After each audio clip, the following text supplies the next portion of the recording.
नमस्कार, मैं हूं डिम्पल राय और आप लोग जुड़ चुके हैं हमारे चैनल के साथ। इस वक्त हम लोग मौजूद हैं कृषि विज्ञान केंद्र सिरसा के अंदर। जिस तरीके से किसानों को प्रोत्साहित किया जा रहा है कि वह ऑर्गेनिक खेती करे, खादों का कम इस्तेमाल करें, जितनी ज़रूरत है उसी के अकॉर्डिंग ज़मीन में खाद डालें।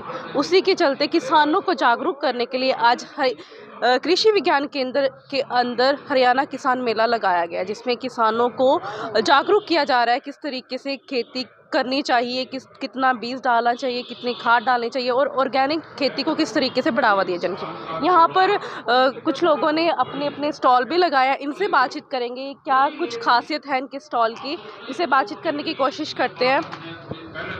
नमस्कार सर। नमस्कार। ये आपने आज स्टॉल लगाई है, क्या कुछ है आपके स्टॉल की खासियत? मेरा वर्मी कंपोस्ट यूनिट है जी खुद का, और मेरा नाम राजकुमार है, गाँव घोड़ावाली, तहसील रानिया सिंह जी। और मेरा वर्मी कंपोस्ट में हम अर्थवर्म से हम खाद तैयार करते हैं किसानों के लिए। ऑर्गेनिक खेती के लिए हम प्रेरित करते हैं किसान भाइयों को, और बड़े लेवल पे हम सिस्टम को आगे लेके जाने वाले हैं। तो आजकल गवर्नमेंट का भी पूरा रुझान है कि प्राकृतिक खेती, जैविक खेती की तरफ, क्योंकि जहर जो पैदा हो रहा है, जहर से जितना भी जहर डाल रहे हैं, DAP यूरिया वगैरह डाल रहे हैं, पेस्टिसाइड डाल रहे हैं, हर्बिसाइड डाल रहे हैं, इससे बहुत सी बीमारियां पैदा हो रही है, तो इससे बहुत लॉस हो रहा है। तो गवर्नमेंट का भी पूरा पिछले 2 से 3 साल में रुझान है कि ज़्यादा से ज़्यादा प्राकृतिक खेती फोकस किया जाए। तो अभी हमने ये 2 साल से प्राकृतिक खेती के लिए या जैविक खेती के लिए वर्मी कंपोस्ट, ये हमारा जो वर्मी बास तैयार करते हैं हम कबड़ के अंदर, ये भी हम सेल इसका स्प्रे वगैरह कराते हैं। जैसे NPK वगैरह की किसान स्प्रे करते हैं, उसी जगह हमारी वर्मी बास है जिसमें 16 तत्व होती है, इसकी स्प्रे करवाती है। इसका क्या मेन बेनिफिट रहने वाला है और क्या किसान अगर इनको खरीदते हैं तो उनको कुछ छूट वगैरह भी मिलती है सरकार की तरफ से? आप नहीं, सब्सिडी वगैरह तो मैं नहीं कह सकता, लेकिन इसके बेनिफिट की बात कर रहे हो, एग्रीकल्चर में जहाँ डालें, ज़मीन में डालेंगे, कोई भी क्रॉप है उसमें डालेंगे, तो इसमें जो 16 तत्व होते हैं वर्मी कंपोस्ट, यानी कि गाय के गोबर में वैसे गुणवत्ता बहुत होती है। जो हम गौशाला से गाय का गोबर लेते हैं, फिर उसको ले आके उसमें मिथेन गैस होती है, ठंडा करते हैं, तो इसमें इसको डालने से फास्फोरस की कमी पूरी होती है, पोटास की पूरी कमी होती है, नाइट्रोजन की होती है, मैग्नीशियम की होती है, बोरॉन की होती है।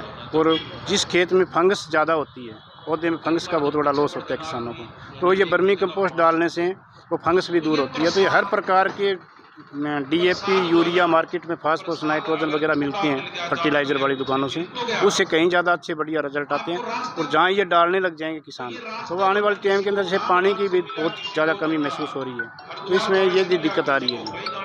तो ये पानी की नमी 2 या 3 सीजन डालेंगे तो नमी को भी पूर्ति करता रहेगा। इसकी कॉस्ट क्या पड़ती है?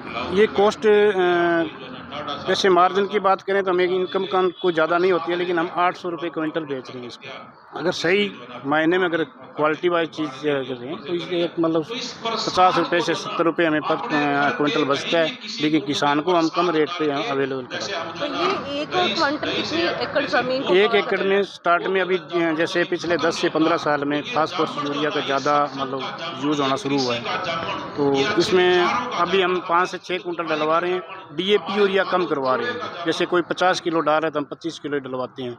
यूरिया कोई 2 बैग डाल रहा है तो उसको बोलते हैं 30 से 40 किलो डाल। हम जी एग्रीकल्चर यूनिवर्सिटी।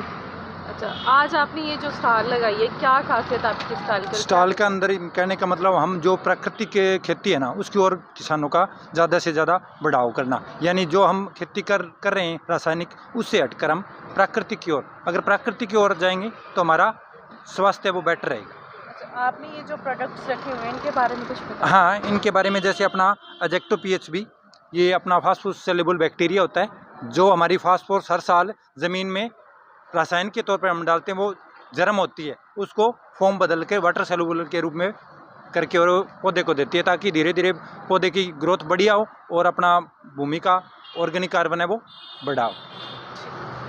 और इसके साथ साथ ये हमारे जी वैदिक अपना गोल्ड के नाम से ग्रोथ है, ये भी ग्रोथ प्रमोटर है, यानी फसलों को पोषण देता है। और साथ साथ में इसमें हमारे निमोटामास और टाइकोडर्मा और सुडोमोनास और माइक्रोजोल।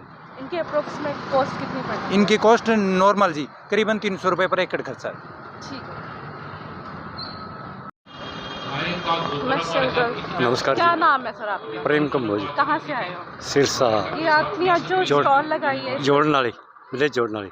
ये जो स्टॉल लगाई है इसके बारे में कुछ बताएं, क्या काम है? सर ये मैं गांव जोड़न वाली से, हमने वहाँ ऑर्गेनिक खेती कर रखी है जो पनीरियों की 5 एकड़ में, और वहाँ हमने प्याज की पौध, गोभी की पौध, मिर्च की, टमाटर की और हर प्रकार की सब्जियाँ, फूल और इसकी जो है ना हमने खेती कर रखी है। अच्छा, ये जो आप लेके आए हैं बीज, ये मतलब 1 एकड़ में कितना बीज डालें तो कितनी फसल होती है इसकी? मैडम क्या फायदा? ये पौध लगाने का जो है ना, हम पौध तैयार कर रहे हैं, आगे किसान जो है इसको लगाता है पौध को, तो वो तो उसकी जो है ना मतलब कम मेहनत के हिसाब से अभी कितनी वो ले पाता है।